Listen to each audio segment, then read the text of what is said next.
Desde Portugal conversamos con Dylan Pereira.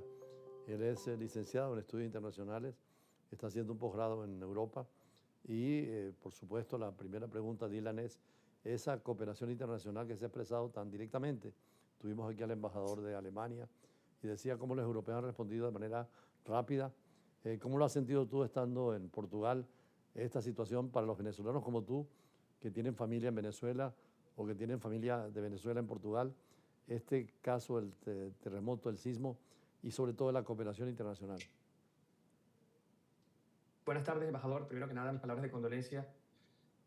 a todo el pueblo venezolano por la tragedia que nos afecta a todos, que ha atacado el país dos terremotos sin precedentes en la historia contemporánea de América Latina. Mi solidaridad con las víctimas, con los familiares de las víctimas y sobre todo nuestra palabra de aliento y de gratitud a los miles de rescatistas y voluntarios que están en la zona cero, en la zona de la tragedia, rescatando víctimas y nuestras oraciones con ellos.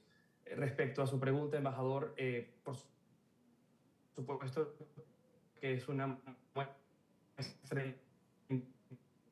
importante de lo que significa la cooperación internacional en momentos de catástrofe. Dicho, en el caso de la Unión Europea, se ha activado el Fondo de Rescate y Cooperación de Protección Civil Europeo, que suele utilizarse en momentos de catástrofes naturales, de incendios, de inundaciones en todos los países miembros de la Unión Europea, pero también fuera del continente, y es este fondo que se ha activado ya con el financiamiento extraordinario de la Comisión de 5 millones de euros, así como el envío de rescatistas de Portugal, de España, de República Checa, de Luxemburgo, y también esta asistencia técnica que resulta vital en este momento, y sobre todo la coordinación de Naciones Unidas, de la respuesta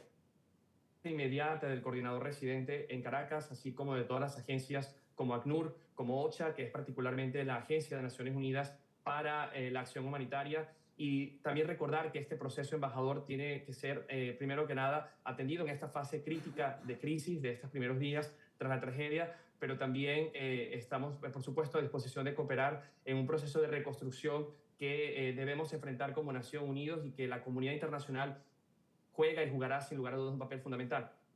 Sí, señalabas que Naciones Unidas tiene una oficina especial en caso de desastre y también existe la Organización Internacional de Protección Civil en Ginebra. Estos organismos internacionales podrían, junto con los países afectados, tener proyectos a futuro, sobre todo corregir fallas que hay que hacer y, naturalmente, dar en esta oportunidad toda la ayuda necesaria. Así es, embajador, tenemos conocimiento que Naciones Unidas ya ha activado el CERF, el Fondo Central de Respuestas a Emergencias de Naciones Unidas, un fondo que ha disponibilizado de forma inmediata más de 15 millones de dólares. Nuestra expectativa es que este fondo se abra en coordinación a otras agencias técnicas como el PNUD, el Programa de Naciones Unidas para el Desarrollo, para una conferencia de donantes sobre Venezuela, que se pueda atraer estos donativos tanto de estados como el caso de la Unión Europea, como Estados Unidos, pero también de filantropías internacionales. Creo que es muy importante, embajador, concientizar al país, a las autoridades que tienen bajo su cargo la responsabilidad de canalizar esta ayuda, de apoyarse en instituciones que están activas ya en el mundo, que tienen experticia, como es el Comité de Interagencias para la Acción Humanitaria, que coordina de forma unificada a la OCHA, la Agencia de Naciones Unidas para Acción Humanitaria, al PNUD, al ACNUR, la Agencia de Naciones Unidas para Refugiados, a la OMS, a todas estas agencias que tienen la experticia técnica, pero también la experiencia en el terreno y los recursos para poder gestionar de forma mancomunada a las autoridades nacionales la acción humanitaria que se requiere a corto, mediano y largo plazo, evitar duplicaciones y sobre todo también apoyar con los informes necesarios una vez que pase la fase crítica de la tragedia para encontrar los daños y pérdidas de este terremoto, saber cuáles son las áreas de acción inmediata y, por supuesto, las bocas si necesario para canalizar los fondos. Existen diversas alternativas para el país, el Banco Mundial, el Fondo Monetario Internacional, la CAF, el Banco Interamericano de Desarrollo, entran con fondos especiales para canalizar ayuda a los países que enfrentamos este tipo de tragedias. Esperamos que Venezuela pueda acceder a la brevedad posible a los derechos especiales de giro que pueda tener el Fondo Monetario, el Banco Mundial, una vez que ya se ha reanudado nuestra presencia diplomática en Washington en este respecto, para poder dar alivio humanitario, por supuesto siguiendo los principios de independencia, de neutralidad, que son fundamentales en cualquier acción humanitaria y que pueda dar alivio a las familias más afectadas en este momento, a los damnificados de la tragedia. Allí también la coordinación con ACNUR, la Agencia de Naciones Unidas para los Refugiados, igual que la Organización Internacional de Migraciones, para poder tener un balance real del número de desplazados internos y cómo poder hacer una atención digna que respeta los derechos humanos a corto, mediano y largo plazo, y que enfrentemos esta tragedia como una sola nación, independientemente de cualquier posición ideológica. Ayer el Organismo Internacional de Migraciones catalogaba estas situaciones de migrantes pero ambientales, porque son dentro del mismo territorio por causa de desastres naturales o tecnológicos. En ese sentido, tú que estás en Portugal, estuvimos en la fiesta nacional esta noche hace una semana en la Baja del Embajador, Casa del Embajador, vimos la inmensa representación que había. Portugal tiene consulados en varias partes del país, Venezuela tiene consulados también en varias partes de España, desde Portugal. ¿Cómo hacen en ese caso ustedes para la información y sobre todo en tu caso, que tienes que seguir de cerca psicológicamente, el tener la casa en Caracas, familia aquí, familia en Portugal? ¿Qué les dice a los venezolanos? Primero, mi mensaje de solidaridad con todas las víctimas, una vez más, embajador. Es una tragedia que nos afecta a todos. Hemos vivido desde la lejanía física, pero desde la cercanía inmediata, en lo personal, en lo espiritual, toda esta tragedia, esta situación que nos embarga. Nuestro hogar está en Caracas, nuestra familia está en Caracas, y naturalmente que psicológicamente, personalmente, es muy duro de afrontar esto, pero la resiliencia que nos ha caracterizado como país tiene que estar más que nunca vigorosa en nosotros. Por supuesto, nuestras oraciones a Dios y a nuestra Madre de Coromoto, que permita que salgamos juntos de esta situación tan lamentable, tan trágica, pero sobre todo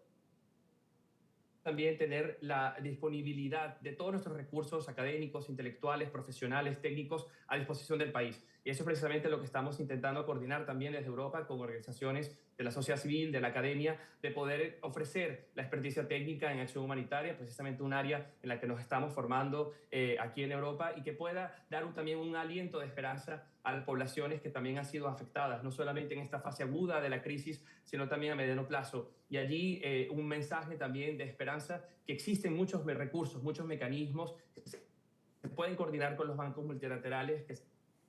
se puede coordinar con Naciones Unidas, con la Unión Europea. Ya vemos cómo hay miles de rescatistas internacionales de los grupos USAR que han llegado ya a territorio venezolano, que están en el terreno, y esto es una ayuda que debe ampliarse. Y por eso desde aquí nuestro llamado a la comunidad internacional de acompañar a Venezuela en una de las mayores tragedias de nuestra historia contemporánea, y la necesidad y el llamado, como lo ha expresado el pueblo venezolano, que todos coloquemos al servicio del bien común nuestros conocimientos, nuestras experiencias, para que podamos salir de forma unificada y resiliente de una tragedia sin precedentes en nuestra historia y lograr esa reconstrucción que todos anhelamos. Un minuto final, porque tú estás en Lisboa. Lisboa es de las ciudades mártires con los terremotos. En 1750, alrededor de ese año, hubo un terremoto que hubo 100.000 víctimas del terremoto, y hay toda una literatura sobre esto, pero hubo una reconstrucción extraordinaria. Creo que el Marqués de Pomar en esa época, y fue una nueva visión de la ciudad, donde construir, Correcto. cómo hacerlo, y es una buena enseñanza para todos nosotros. Absolutamente, embajador. Posteriormente, allá cuando pase la fase más aguda de esta tragedia, tendremos que analizar lo que ha sucedido desde el punto de vista geológico también, desde el punto de vista de la ingeniería, pero creo que es importante reafirmar este llamado, que es una acción que debemos activar. Yo en lo personal considero que es fundamental activar los clústeres de protección que están coordinados por OCHA y por otros organismos multilaterales, que se puedan activar tanto el Programa Mundial de Alimentos como la FAO, UNICEF, en cada una de sus áreas de experticia, en educación, en saneamiento, en acceso al agua, en acceso a la alimentación, a la seguridad alimentaria, que pueda establecerse la cooperación amplia, transparente con todos los organismos técnicos internacionales, para que podamos dar una respuesta eficaz y eficiente a las víctimas, a las personas más vulnerables, necesitados, y por supuesto también desde el punto de vista financiero multilateral, apelar a la flexibilización sobre los compromisos financieros de Venezuela, y más bien activar tanto el BID como el Banco Mundial, como la CAF, todos los fondos de recaudación necesarios, llamado a las filantropías internacionales a que se pueda hacer una coordinación y una gestión eficiente y transparente de los recursos, para poder realmente hacer una acción humanitaria que respete la dignidad humana, que es la realidad que nos convoca a los venezolanos hoy y siempre. Muchas gracias, Dylan Pereira, desde Portugal, por este diálogo tan importante en estas horas tan difíciles para Venezuela. Yo recuerdo que estando de diplomático en Ginebra tuve que seguir el Organismo Internacional de Protección Civil, y precisamente uno de los permanentes llamados que hacía era que los países pusieran a funcionar mejor su protección civil. Incluso había una tesis de hacer, como existen los cascos azules de Naciones Unidas, los cascos blancos, de manera que cuando lleguen las asistencias extranjeras no tengan que pasar por aduanas ni por visas, sino que tengan una especie de pasaporte universal Así como es. tienen los soldados de Naciones Unidas. Así que ojalá que en el futuro estemos más preparados y sigamos adelante con ese mensaje tan extraordinario de este joven profesional venezolano que está en Europa y coincide perfectamente con el embajador de Alemania, que lo tuvimos esta tarde, y también con la psicóloga a quien entrevistamos. Vamos a un corte y seguimos con más de Brújula Internacional.